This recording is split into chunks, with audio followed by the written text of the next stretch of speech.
믿음의 능력이라는 제목으로 하나님 말씀 전하도록 하겠습니다.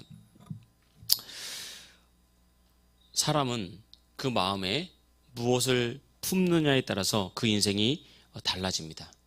우리의 마음에 품는 것, 우리의 마음에 담는 것, 이것을 성경은 믿음이라고 그러는 거예요.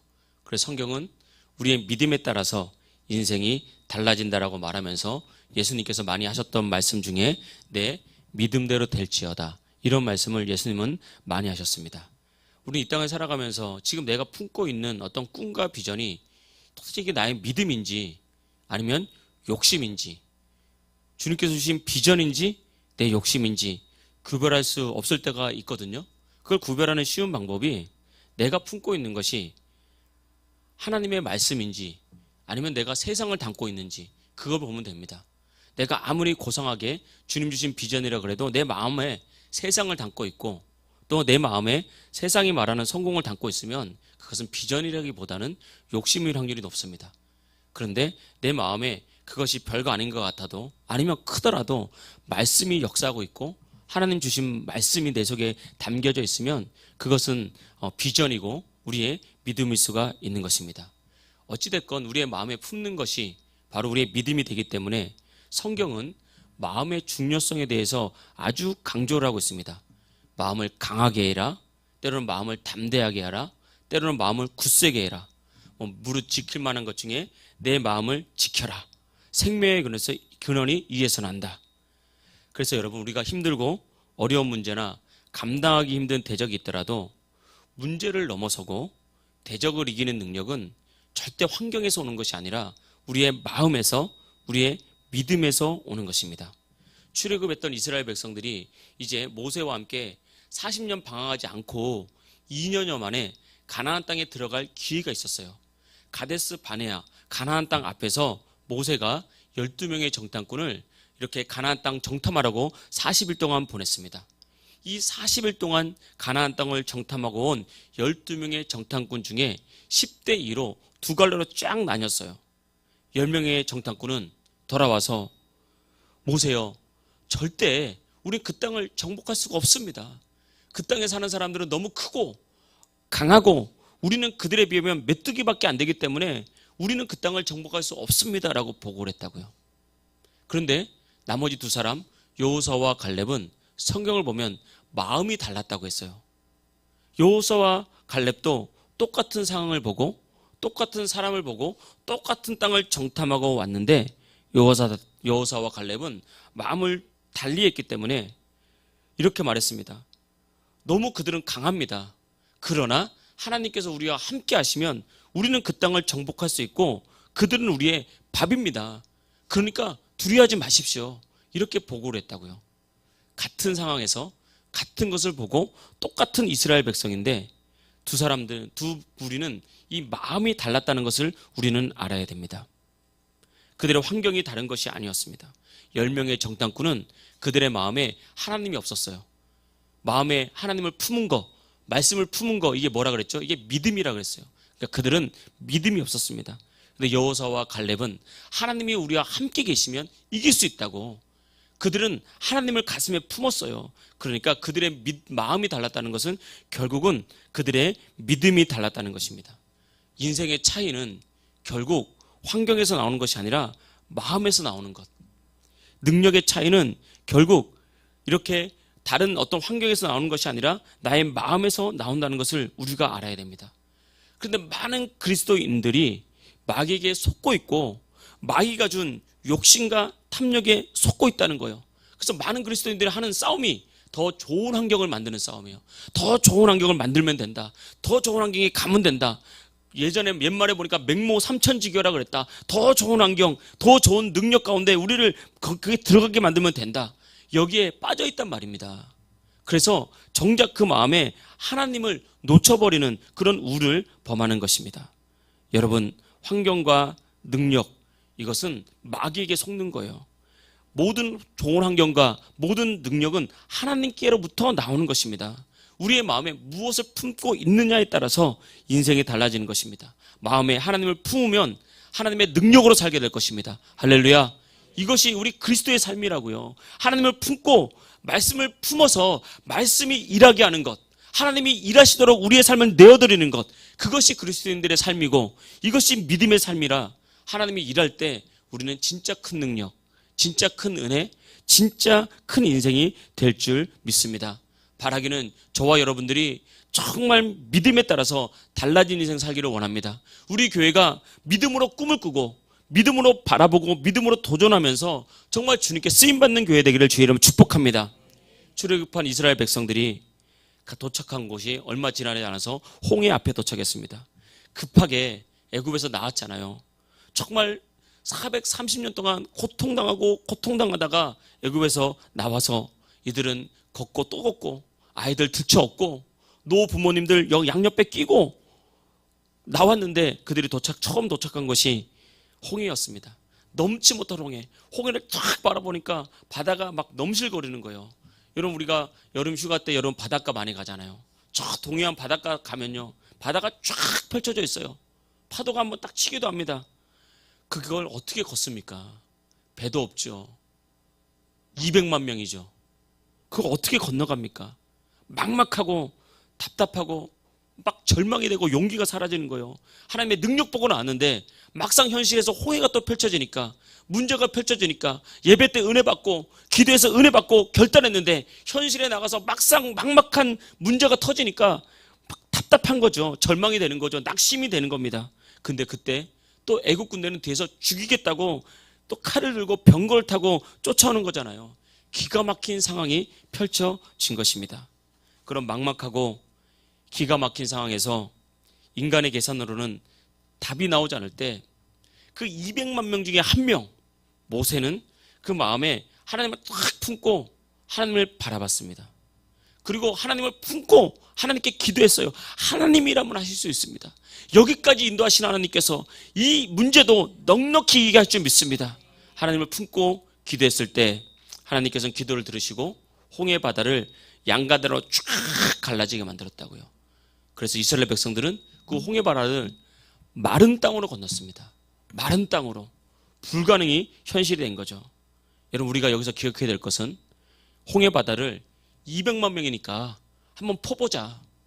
다 양동이 하나씩 들고 200만 명이 홍해 바다를 푸지 않았습니다.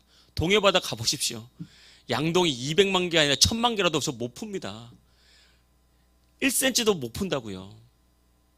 펌프로 막 그러면 안 된다. 이제 펌프 더 큰 거 더 계산을 해가지고 막 1초에 막 수백 리터를 퍼내는 펌프를 한번 해보자. 바다 못 풉니다. 하나님께서 갈라지게 하셔야 됩니다. 여기서 우리는 중요한 진리를 깨달아야 됩니다. 우리도 이 땅을 살아가면서 이런 답답한 상황과 어려운 상황을 많이 만나잖아요. 내 힘으로 안 되는 일들을 많이 만나잖아요. 그때 많은 사람들은 믿음이 딱 발견되는 거예요. 이때 저도 목회를 하다 보니까 그렇더라고요. 내가 믿는다고 했는데 내가 믿음을 설교했는데 정말 내 힘으로 해결되지 않는 답답하고 힘들고 계산이 안 되는 문제를 만날 때 내 마음에 믿음이 드러나더라고요. 예를 들면 학생들 같은 경우는요. 여기서 안 되면 더 좋은 학원을 찾기 위해서 부모님들이 더 좋은 학원 여기도 알아보고 저기도 알아보고 막 방법을 찾기 시작합니다. 어른들은 뭐 몸에 질병이 걸리거나 어려운 일이 생기면 하루 종일 인터넷 검색해요. 왜냐하면 방법을 찾기 위해서. 그러다가 안 되면 낙심이 팍 찾아옵니다. 이게 믿음의 문제예요. 믿음이 없으니까 이런 일들을 만나는 거예요. 우리가 인생에서 아무리 머리를 쓰고 머리를 굴리고 계산해도 안 되는 것은 안 되는 겁니다. 오히려 그런 것들을 내가 하려고 하면 할수록 낙심이 커지고 인생은 절망되게 만들고 마귀의 공격이 우리를 끊임없이 쫓아오게 되는 거예요. 반드시 바람이 불어서 홍해가 갈라져야 되는 것입니다. 하나님께서 역사에서 하나님의 도움으로 인생이 열려야 되는 거지 내가 그것을 열려고 계산하고 내가 열려고 머리 굴리고 찾아보고 아무리 애써 보십시오. 안 되는 건 안 되는 거예요. 그때 하나님을 의지해야 됩니다. 하나님이 역사해야 됩니다. 하나님이 역사해야 환경이 열리고 홍해가 갈리고 말씀이 역사해야 나의 질병이 치유되고 상처가 치유되고 낙심이 회복되고 하나님을 의지해야 내가 그토록 바라던 그러나 되지 않았던 그런 일들이 열리기 시작하는 거예요. 그래서 여러분 인생에서 어려운 일을 만나거든 낙심된 일을 만나거든, 내 힘으로 안 되는 일을 만나거든, 그때 우리가 해야 될 일 첫 번째는 하나님을 품는 거예요. 하나님, 내 힘으로 안 됩니다. 주님께서 도와주셔야 됩니다. 말씀이 역사해야 됩니다. 너무 두렵습니다. 그리고 주님께 나가는 것, 이게 첫 번째 우리가 해야 될 일입니다. 이것이 시작이자 마지막입니다. 큰 질병을 만나면 사람들은 두렵습니다. 진짜 큰 질병을 만나면 나도 모르게 눈물이 막 흘러요. 이게 너무 두렵기 때문에. 그때가 우리의 마음에 하나님을 품을 때입니다. 하나님을 품고 하나님을 바라보면 정말 하나님께서 일하십니다. 하나님께서 반드시 역사하십니다. 계획한 일이 잘 안 되고 삶이 점점 힘들어지고 그러면 그때는 이제 마음이 힘들어지거든요. 진짜 힘든 건 이제 마음이 힘들어지는 거예요. 삶이 힘들어지다가 노력하다가 안 돼서 마음이 힘들어지면 그때부터는 다 힘들어집니다. 답이 안 보입니다. 그때부터는. 그때 말씀을 품어야 됩니다. 자꾸 내가 알아보고 내가 내 방법으로 더 잘되게 하려고 이 문제 풀어보려고 이것저것 알아보면서 쫓아다니고 사람 의지하고 환경 분석하지 말고, 왜 이런 일이 일어났는지 상황을 분석하지 말고 그냥 말씀을 품어야 됩니다.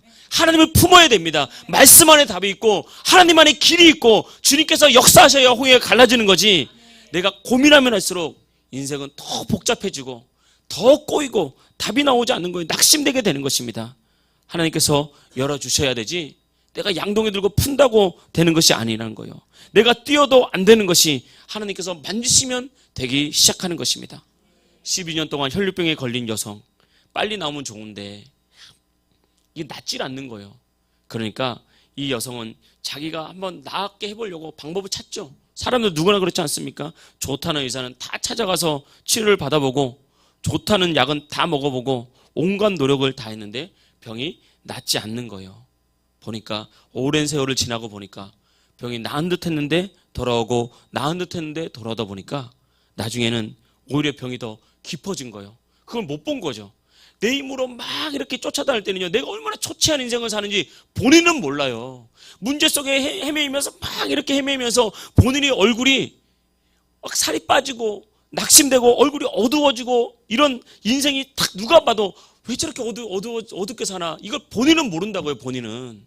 그런데 시간을 지나놓고 어느 날 문득 거울을 보면 이제 그때서야 자기가 보이기 시작합니다. 내가 뭘 해서 살았지?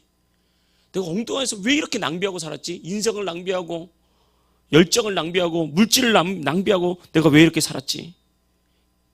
뒤돌아보니까 병은 깊어졌고 이제는 가지고 있던 돈도 다 써버리고 없어졌고 살소망이 완전히 끊어졌을 때 진짜 절망스러운 거죠. 그때 어떤 누군가가 예수님에 대해서 말해줬습니다.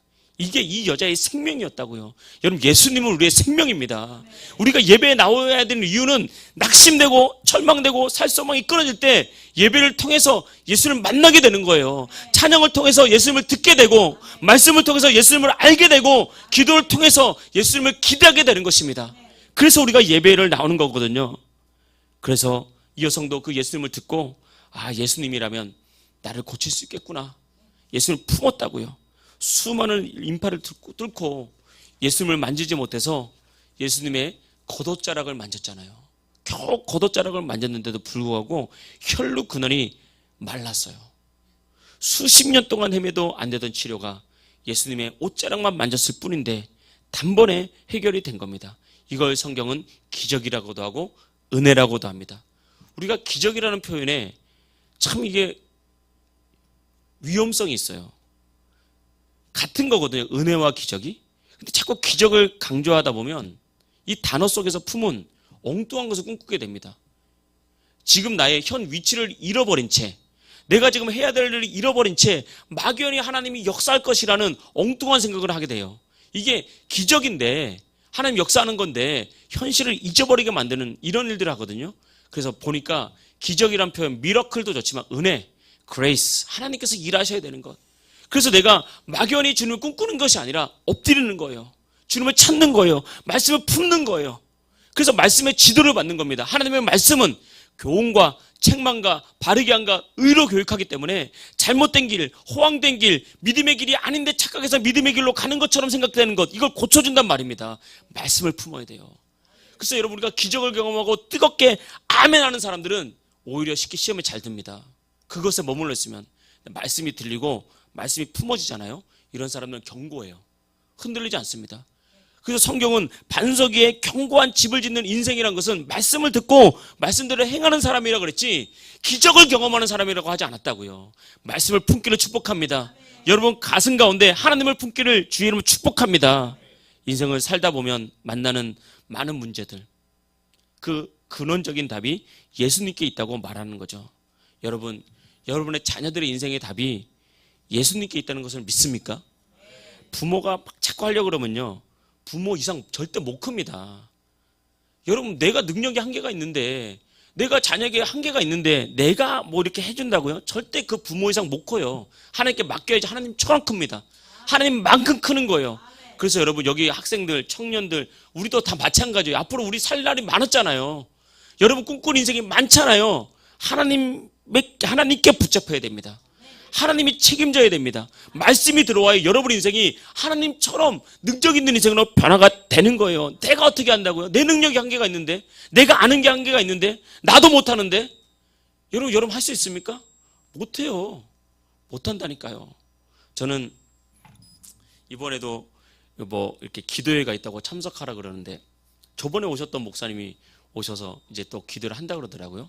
그래서 이제 뭐 합숙을 하면서 뭐 금식을 해야 된다, 뭐 그래가지고 기도가 또 필요하니까 잘 됐다, 이번 기회에. 그래서 내가 우리 교회는 예배도 있으니까 금식하면서 왔다 갔다 예배도 드리고 가서 또 금식하고 금식하면서 말씀 준비도 하고 하면 되니까 해야 되겠다라고 하는데, 이제 항상 내가 걸리는 게 그거예요. 영어를 쓰잖아요. 가면 설교를 영어로 하고, 물론 통역이 있습니다. 그래서 누구나 다 직접 듣고 싶잖아요. 왜냐하면 한번 걸러 듣는 것과 직접 듣는 것도 은혜가 틀릴 수 있거든요. 그래서 항상 그런 일 있으면은 결심을 한단 말이에요. 내년에는 조금 더 영어 공부를 해서 적어도 좀 듣기는 하자. 여러분 됩니까? 안 되더라고요, 잘. 물론 하는 사람이 있습니다, 가끔. 근데 내 자식은 해야 된다고요? 그거 하려고 막 이렇게 쫓아다니면서 이거 알아보고 내가 못하는 거를 자녀한테 시키는 것은요, 자녀를 고통스럽게 만드는 거예요. 하나님께 맡기면 하나님이 하신다니까요. 우리가 해야 될 일은 그냥 팩트로 해야 될 일을 알려주고, 네 인생 하나님께 달린 거야. 하나님 없이 안 돼. 이것만 계속 알려주고요. 여러분들 그 명심해야 됩니다. 여러분 부모님들이 지금은 막 자녀들 엄청 귀하게 키우잖아요. 막 그리고 다 맞춰주잖아요. 여러분 잘난 거 아니에요. 여러분 잘난 거 전혀 없습니다. 뭐가 잘났어요, 여러분들이? 하나도 잘난 거 예수님 없으면 여러분 꽝이에요. 새우깡 먹으면 끝이야. 철저히 의지해야 됩니다. 철저히 마지막까지. 내가 아무리 좋은 환경에서 아무리 좋은 것을 누리고 아무리 많은 사랑을 받는다 할지라도 예수님 없으면 우리 인생 아무것도 아니에요. 피폐한 인생 삽니다. 그런데 환경이 열악하고 최악이라도 예수님이 여러분 안에서 역사하면 예수님이 여러분 인생을 되게 하는 거예요. 풀어가는 것입니다. 많은 사람들 안에 여러분이 모델이 되고 또 여러분의 삶이 본이 될 줄 믿습니다. 그러니까 우리 인생이 답이 예수님께 있으니까, 우리 가정의 답이 예수님께 있으니까, 직장과 사업과 미래가 주님께 달려있으니까 우리는 낙심하면 안 되는 거예요. 우리 절망하면 안 되는 것입니다. 여러분, 하나님 난 너무 어려워서 절망할 것 같아요. 그래서 생각이 없고 낙심하고 절망해서 세상의 방법만 찾아다니고 이렇게 살면은 주님이 역사할 수가 없는 것입니다. 그런데 우리가 부족하더라도 하나님 나 진짜 능력 안 돼요. 이것밖에 안 돼요. 내일 일은 내일 염려하고 오늘 주님께 나오겠습니다. 오늘 예배하겠습니다. 오늘 기도하겠습니다. 그때 하나님께서 역사하는 것입니다. 내 머리로 내 계획으로 인생을 디자인하지 말고 예수님께 나오는 거예요. 첫 번째예요. 오늘 말씀은 이 믿음의 능력에 관한 말씀입니다. 예수님과 제자들이 배를 타고 바다를 지날 때 있었던 일이에요. 풍랑이 일었습니다. 여러분 깜깜한 바다에 풍랑이 있는 걸 봤습니까? 바닷가에, 특히 동해안에 사신 분들은 잘 알 거예요. 이게 밤에 바다를 보면 무섭습니다.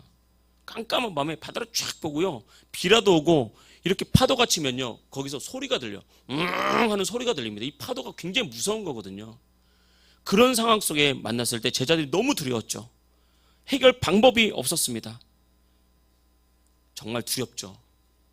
여러분, 우리 인생을 쉽게 보고 쉽게 살아가면 안 됩니다. 어떻게 하면 되겠지, 내가 이렇게 좀 노력하면 되겠지, 그래서 실패하는 겁니다. 우리가 사람들을 만나보면 힘들다, 어렵다, 지친다, 괴롭다 하면서 하나님을 찾지 않는 사람들이 있다고요. 스스로 자기를 속이는 거예요. 아직 덜 힘든 거예요. 아직 덜 힘든 거라니까요. 진짜 내가 하나님을 믿고 인생의 바닥을 쳐보십시오. 주님 아니면 갈 데가 없어 보십시오. 그때는요, 강단에 들어 눕습니다. 와서 차라리 죽여달라고. 우리가 인생을 진지하게 바라봐야 됩니다. 마귀가 우리를 그냥 두지 않는다 그러잖아요. 도둑질하고 빼앗고 멸망시키려고 하는 거, 불행에 불행을 겹치게 만들고 오직하면 영적인 전쟁, 영적인 싸움이라고 하지 않았습니까? 그래서 우리가 인생을 진지하게 무겁게 받아들이면서 살지 않으면 인생은 불쌍한 인생 됩니다. 불행한 인생 됩니다. 그때 제자들이 한 일은 딱 하나였어요. 예수님을 깨웠어요. 그냥 예수님을 깨웠어요. 예수님, 우리가 죽게 되었습니다. 그래서 믿음의 1단계는 내가 예수님을 믿고 있다면 믿음의 1단계는 예수님께 나오고 그 예수님을 깨우는 거예요. 이거 할 수 있잖아요. 이거 어려운 거 아니거든요. 삶에서 예수님, 나 좀 도와주세요. 이게 예수님 깨우는 거라니까요. 내가 지금 죽게 되었습니다. 나 좀 도와주세요. 이게 응답의 방법입니다. 성경은 말하고 있습니다. 너희가 받지 못하는 것은, 너희 삶에 응답이 없는 것은, 너희 삶에 역사가 없는 것은, 너희 삶에 변화되지 않는 것은 구하지 않아서 그렇다. 구하지 않아서, 예수님을 깨우지 않아서 그렇다고요.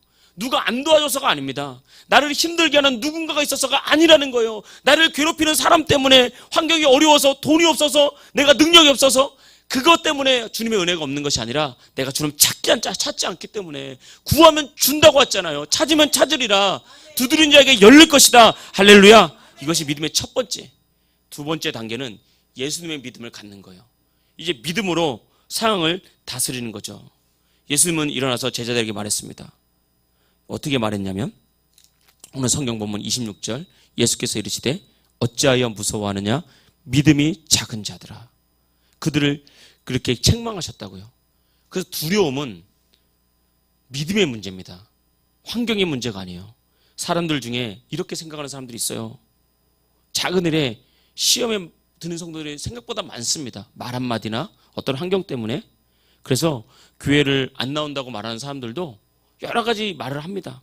아, 교회가 이게 마음에 안 들고, 이게 마음에 안 들어서 이걸 이렇게 바꿔주면 좋겠고, 이게 이렇게 바꿔주면 좋겠다. 또 우리는 맛있는 국수를 하는데, 심지어 그런 분들은 없었지만, 나는 국수 말고 밥을 달라, 국수 말고 밥을 달라, 국수 말고 밥을 달라, 밥을 줘야 나온다. 밥이 아니라 스테이크를 줘도 안 나옵니다. 그건 환경의 문제가 아니라 마음의 문제예요. 마음이 이미 잘못 먹고 있는 거예요. 어디 갖다 놔도 그 사람은 똑같이 그렇게 행동합니다.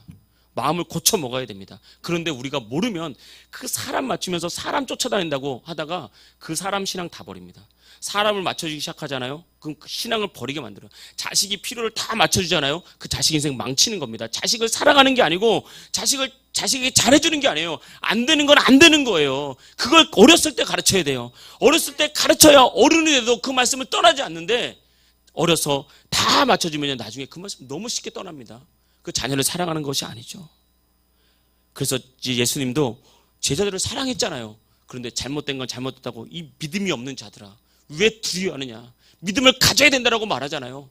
그러면서 예수님께서 일어나셔서 바람과 파도를 꾸짖으시니 바다가 잠잠하게 됐다라고 말하는 것입니다. 여러분, 환경은 믿음으로 다스리고 정복하는 겁니다. 피하는 것이 아닙니다. 두려워서 잠깐 타협하는 게 아니에요. 바람과 파도와 타협하는 게 아니고 마귀와 타협하는 게 아닙니다.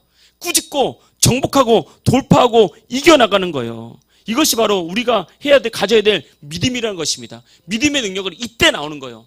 언제나 안 될 환경은 너무나 많습니다. 힘든 환경은 끊임이 없어요. 우리가 천국 갈 때까지 모든 환경은 우리를 어렵게 만들고 힘들게 만들고 상처나게 만들고, 그런데 거기 앞에서 나는 우리 아빠 때문에 안 됐어요. 나는 우리 엄마 때문에 안 됐어요. 우리 집이 가난해서 안 됐어요. 누가 나를 도와주지 안 됐어요. 어리석은 거라니까요. 여러분, 주님께서 여러분에게 상황을 다스릴 능력을 주셨어요. 그게 바로 말씀이에요. 다 주셨잖아요, 다. 그리고 여러분 안에는 믿음이 있습니다. 여러분 예수님 영접할 때 그 믿음이 여러분을 키우는 믿음이에요. 여러분 믿음 없다고 생각하지 마십시오. 겨자씨 안 하는 만한 믿음 가지고도 이 산 들어 바다에 던지라 그러면 바다에 빠진다고 했어요. 여러분 나를 따라합시다. 나는 믿음이 있습니다. 나는 믿음이 있습니다. 나를 강하고 담대케 하여 주시옵소서. 이러면 되는 거예요. 여러분, 교회도 큰일을 하려면 믿음이 필요해요. 주의 일은 계산으로 하는 것이 아닙니다. 계산으로는 할 수도 없습니다. 근데 믿음을 가지면 되더라고요. 믿음이 계산을 이깁니다. 그래서 믿음이 큰 축복을 낳는 이유가 믿음이 계산을 이기기 때문에 그래요. 믿음은 30배, 60배, 100배 열매를 맺게 만드는 놀라운 기적이고 능력인 거예요. 그래서 여러분, 믿음으로 사람은 복을 받는 거예요. 믿음으로 열리는 거예요. 믿음으로 그 사람의 인생이 커진 것입니다. 평생 벌어도 못 버는 돈을 믿음으로 벌기도 하고요. 평생 노력해도 못 얻는 것을 믿음으로 얻기도 하는 것. 그래서 믿음은 계산이 아니고 하나님 앞에 우리의 마음을 드리는 거고 여러분의 인생을 드리는 거고 그냥 믿고 행하는 것임을 믿으시길 축복합니다. 여러분, 이런 성도 되기를 축복합니다. 우리 교회가 이런 교회 되기를 주의 이름으로 축복합니다. 할렐루야.